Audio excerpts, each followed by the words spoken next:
Welcome back to Build Your Empire, where today we are joined by AnnieMie Decatte.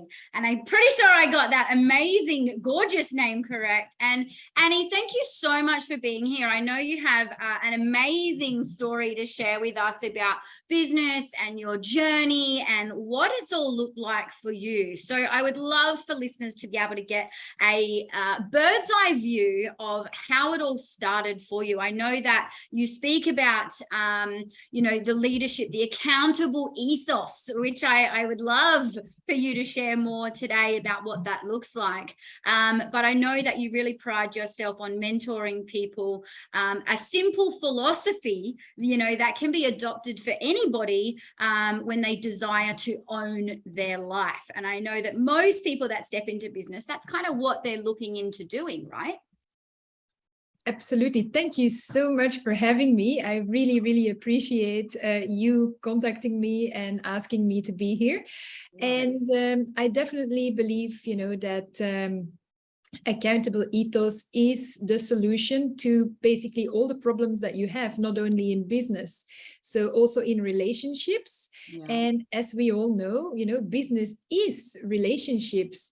Nothing is just a separate component. It all fits together. It's all puzzle pieces that bring the whole together, right? Yeah. But to answer your question, who am I? I'm actually originally from Belgium. And I started off working as a flight attendant, believe it or not.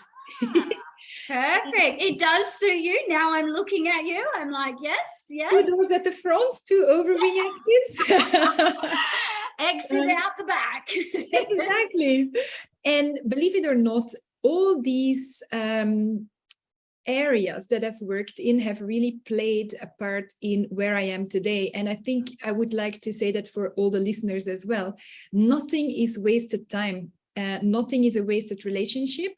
And whatever you do, there's always a lesson in that.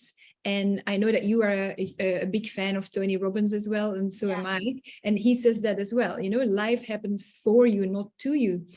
So I've embraced all these things that, came my way. So first I worked in aviation, and that gave me the opportunity to live all over the world.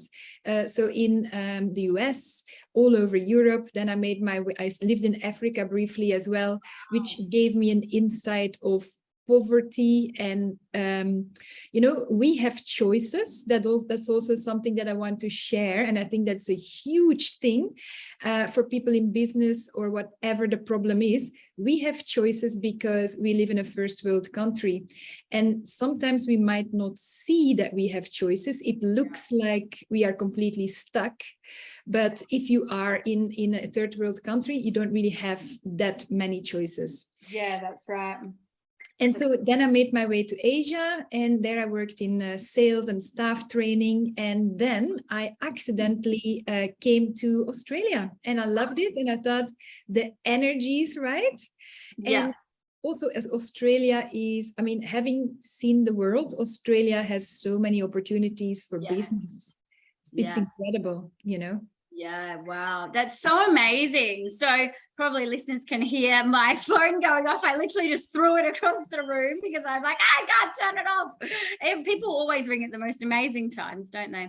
So look, moving on from there, I know that you have been featured in several magazines as well, Brains Magazine, Baked, and Scope, and you became a best-selling author with your how-to book, which is called The Couple Code. Now, obviously, you need discipline to be able to execute on those types of things. So when you speak about,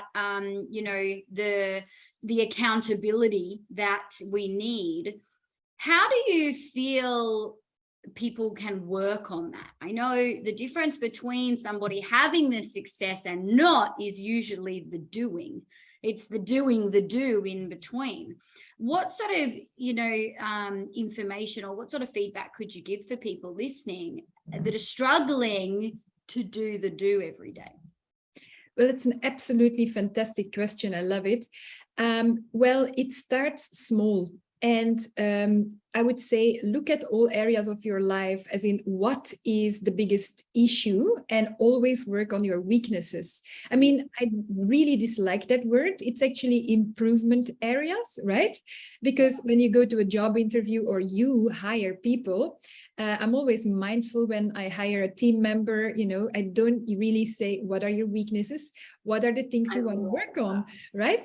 And always, I'm a strong believer in positive vocabulary, and I teach that as well in Accountable Ethos, because that already lifts your energy levels, and that is very important. So looking at, you know, your improvement area, there is always one thing that you can do to improve. Example, you are in a room and the room is a little bit of a mess. So what do? You just sit there and stare at it? No, you start rearranging things till, you know, they are more in order, and they are, you know, put books with books and jars with jars. And it's exactly the same. And it is actually, when you do that, you make space in your mind for new energy to come in, and new ideas that you will need to move forward with what you are stuck with. I hope that makes sense. Yeah, it's like the taking the steps to declutter not only whatever you can see, but the space in your head as well. And I never really used to understand this. I'm go all the time. So what I realized, and we try and really share this a lot inside this podcast, is, you know, slowing down to speed up. And when somebody first said that to me, I was like, that's insane. Why would you do that? Why would you slow down, right? But, you know, I've come to realize over the years that the slowing down allows for the clarity, you know, so that all of those thoughts and all of the craziness can clear, so you can then refocus, retarget, and off you go again, usually stronger than the first time. So explain to me a little bit about the accountability ethos and what that looks like to people. So accountable ethos is a lifestyle. So it's not something that you, you know, it's just not one tool. It's many different tools. So it can be applied in all different areas. And I wanted to highlight that as well. My company was initially called Accountability Expert. And at one stage, I came to, you know, the realization that it was much more than that. It was not just somebody teaching other people how to apply accountability in all areas of their life to have their dream life.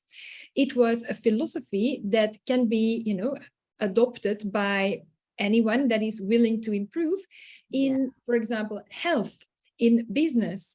And some areas you will see quicker results than others. So it is a way of thinking, and it starts with taking radical self-responsibility. And what does that mean? Because it's a beautiful phrase, but how do you do that? So it's really, as you said, taking time to sit with yourself. And it doesn't need to be long, because let me tell you, I don't sit with myself for long. I just say to myself, AnnieMie, now you're going to sit here, you take a white piece of paper, a pen, and you're going to write down what are the things you want to work on. And then here is the golden nugget. Is that really true how I see the situation? Because so many people, they see a situation, but is that really true? And I know there is only one truth, but sometimes the truth might look different for you than for someone else, because it all depends on your consciousness level, your awareness, your openness to reality, to be able to see where you are at. And what I also say with accountable ethos, and when I work with clients, and that can be in relationships, can be for business, can be for, you know, the self-improvement to do better in life, which is where you should start, right? It is, what is the truth for you? And look at life, how it really is. What is, not the story that you are telling how it is. And that in itself might take some time to uncover and to really see, you know, oh my God, this is really what's going on. And only when you see that, that is when you can, start taking steps forward and create solutions, because the next step is solution-based thinking and then actioning. Not just go in wild and take action, because you might be taking the wrong action. Yeah. Yeah. And I think so often people get, like you said, caught up in the story, because the story keeps us safe. The story keeps us playing small, which is what our brain is, wired to do, is it not? It's keep you safe, keep you in a position where we don't really step outside our comfort zone, because that's out of the norm. And I know that I worked this out early on in business, that on the other side of that feeling of uncertainty and fear and, is growth, and is, amazing things are just on the other side of that feeling. So in business, obviously for yourself, myself, and many people listening, depending on what type of business they're in, what I see a lot of is people who are scared to invest in their growth. What kind of information or feedback could you give people who are looking at making an investment in their business, or they understand they need to make an investment, but the fear is there because maybe the money isn't there? It's just not there. There isn't a way to get their hands on those type of financials that they may need to invest in the next step. How can somebody take radical responsibility for that and completely change the outcome? I absolutely love this question, because I had this conversation this morning with a client. Yes. How can somebody do that? Well, firstly, let me say I have invested hundreds of thousands of dollars in myself. And that's why I'm confident today to mentor people, because I have not only invested a lot in the knowledge, in different tools, different philosophies on how to learn more about myself, business, relationships, etc. But I also have the life experience to back it all up, because how did I start learning was simply because life threw me, dealt me a bad hand. And I was very curious of, firstly, why is this happening? Which is kind of a little bit of a waste of time, because it's more like, what is life showing me here? What do I need to learn? What's the lesson? If you dwell on the why, you will be dwelling forever. Yeah. But going back to your question, so life will show you things, and then it's up to you to take action. So you can either stay in that comfort zone that you were talking about, or you take action. And to be honest, like, my life would never be the way it is today if I had not invested in myself. Yeah. And you can start, like, let me tell you, I didn't always have, the wealth that I have today, or the amazing lifestyle, or the time that, because now I'm in charge of my time, I select the clients that I want to work with. So I feel very blessed, but I didn't fall on the top of the mountain, like it was, a whole process to get there. And I'm grateful, because another thing, if things happen too easy, too easily, there is no gratitude, or a different kind of gratitude. So how can you invest? Start with a book. If you don't have money, or you don't have the money for a $5,000 course or a $10,000 coach, or it doesn't even need to be that expensive, start with a book. Start reading books, and you place yourself in different energy. You will automatically gravitate towards different people, towards different jobs, towards different opportunities that might give you, or will give you, the money or the finances to be able to invest. Yeah. But so true. It's about who sits at your table. Oh, 100%.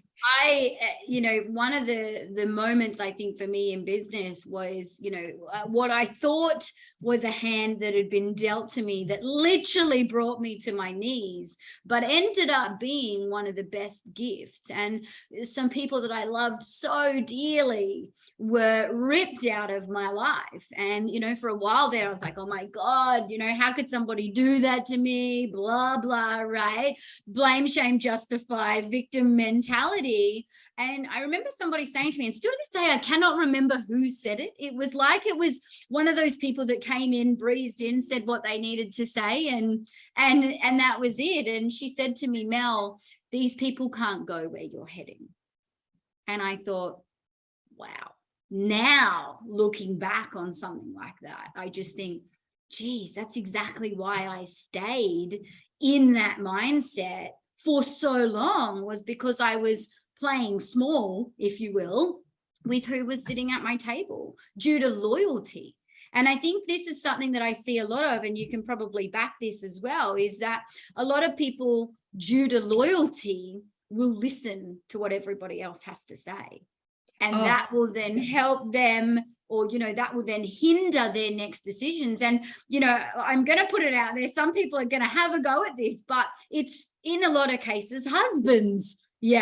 And I'm sure it's wives as well, where, you know, somebody has a vision, or they get excited about a new opportunity, or they want to get a coach, or they want to take that next step. But due to the lack of growth from the other party, whether that's male or female, potentially that person's not going to take the step that they need to, because why do we need to spend the money? That's not going to work. You didn't do the work last time, you know, X, Y, Z. So, you know, I think it's so common that we hand over our power. Oh, but absolutely. And you hit the nail on the head there, Mel, because I was married before, and like now I'm happily married, love my husband to bits. We are a real synergy. We lift each other, we drive each other, we challenge each other. But as a couple, that is so important that you you push yourself and you push the other person, and you keep on, not giving advice, because then it's like, oh, you're nagging me, but you say, hey, yeah, I have this perspective. Would you mind sharing that? Would you mind that I share that with you? And then you can see it from a different daylight. It's communication, isn't it? It's like the positive communication. Absolutely, always, because communication is something that if you communicate in a relationship, it's impossible to have the relationship break down.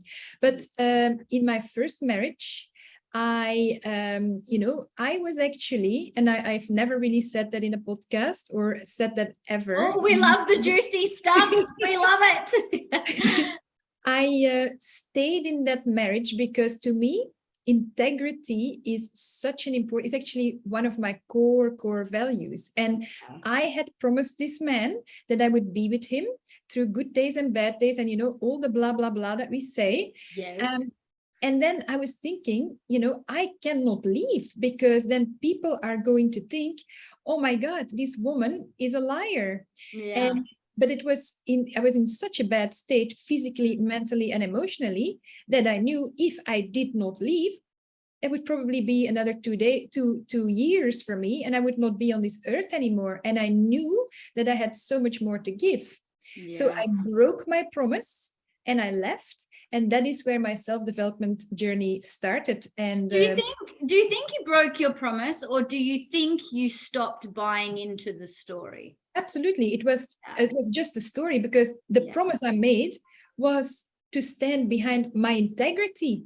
But this broke my integrity with him. You know what I mean?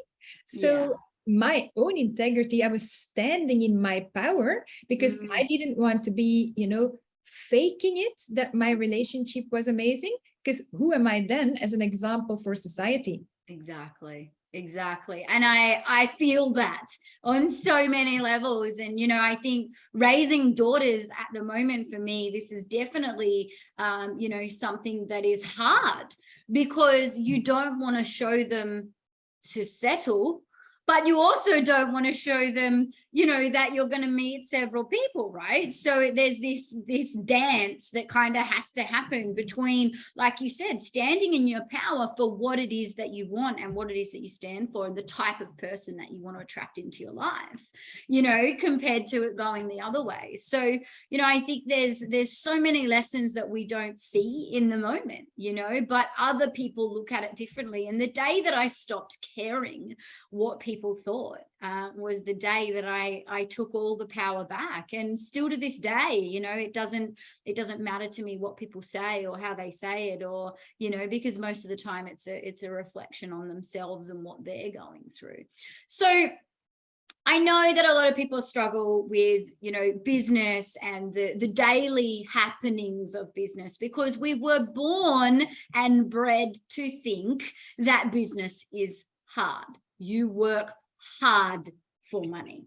So obviously this is shifting in such a massive way, especially in the online space. We're seeing people earning hundreds, millions of dollars, and they have more time now than they've ever had. How do you help somebody break that mindset of doing it the old way? It's just asking the right questions. And, you know, like actually I was working with somebody who's transitioning from being, she has quite a responsible job in a bank. Yes. And, you know, like going to, you know, completely into her own business. And I said to her, well, you don't need to, you know, say in the bank, boom, thank you very much for my $250,000 salary, yeah, which also looks good on paper, because that's another thing that I want to point out. People believe when they work for someone, it's security. Yeah. Let me tell you, right now in 2022, security is a word that should be taken out of the dictionary. Security is just something, a feeling that you create within your own nervous system to keep yourself neutral and move forward. That's all it is. Nobody can give you security. You create it yourself.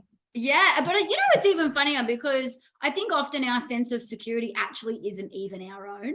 I know for me, success meant the big house, the nice car, but I didn't know where that came from, because that actually wasn't mine. That was my mom's. That's what her idea of success was.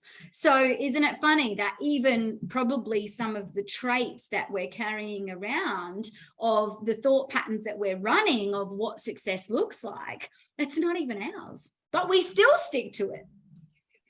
Absolutely true. And you just need to, like with everything in life, you know, a baby is born and, you know, it starts first, you know, just to find its surroundings. It discovers, oh, I can see, oh, I can hear. And then it starts crawling, and then slowly, everyone is different, because you don't know, there is not a manual for a baby. At exactly this day it's gonna start walking. That is something to keep in mind. You are a very unique individual, so nothing is gonna happen exactly the same as your neighbor or your sister. So, and everything is a step-by-step process, and certain people need to go through certain phases longer than others. And that's exactly coming back to the transitioning from working for someone. $250,000 on paper looks very nice, but in reality, what you get in your hand after tax, is that still that beautiful?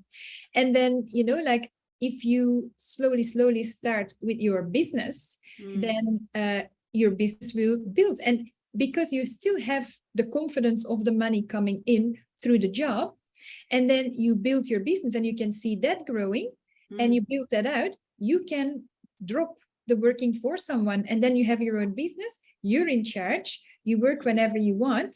You take the clients that you want, and you can create the life that you want.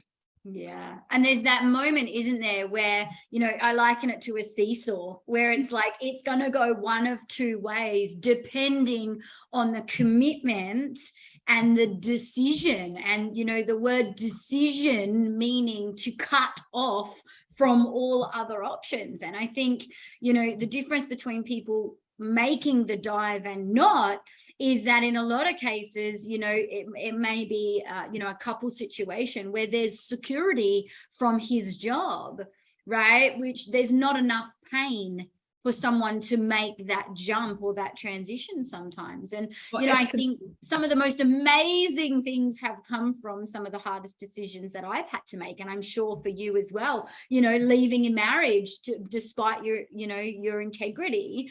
You know, there often is such a rainbow, right? For it to be a little bit cliche, but, you know, there is a rainbow at the end. There is a pot of gold at the end of that rainbow, usually. You know, if you trust yourself and back yourself and it aligns with your values and where you want to go, it's usually going to be a great journey, or at least it's going to teach you some things. And also, if you believe that it's going to work, yes, it will work. Yes. And it's so true. Everything starts and ends in the mind. And I love that phrase, because if you have the slightest fear, like, you know, it might not work, it's probably not going to work. You need to go all in. Yeah. Otherwise, I agree. Yeah. I agree massively. So let's leave the listeners with something to ponder on. What was one quote that you remember that has stuck with you that we could pass, that kind of made you go, wow, and it had you thinking, and it's had several different meanings to you as your business has progressed? Well, it's a very simple quote, and I do believe everyone knows it. It's a quote by Gandhi, and he said, "Be the example you want to see in the world today, or be the change that you want to see in the world today." Yeah. It all starts with you, because as I say with accountable ethos as well, people say, you know, and I wanted to close off with a question that you asked as well. Why should I invest? People can invest in a new iPhone for $2,500 easily. Not a problem. But they will not invest in themselves. What is the biggest investment, or the best investment that you will ever make, is the investment in yourself. The phone, you know, there will be an upgrade and an upgrade, but if you invest in yourself, you can keep upgrading yourself over and over and over. And lastly as well, you know, self-development is such a beautiful journey. It's not just taking one course and you are fixed. You get so intrigued that it is kind of a research project on yourself that you will keep doing for the rest of your life. And the good thing is, you will feel better and better and better. Yes. I love that. Thank you so much for joining us. There are so many golden nuggets in there for everybody to have a think about and to process. Is that if you want to make a jump from A to Z, whatever that looks like, it comes down to the decision and the commitment that you make to getting that end result. So thank you so much, AnnieMie, for joining us on the Build Your Empire podcast. Thank you for having me, Mel.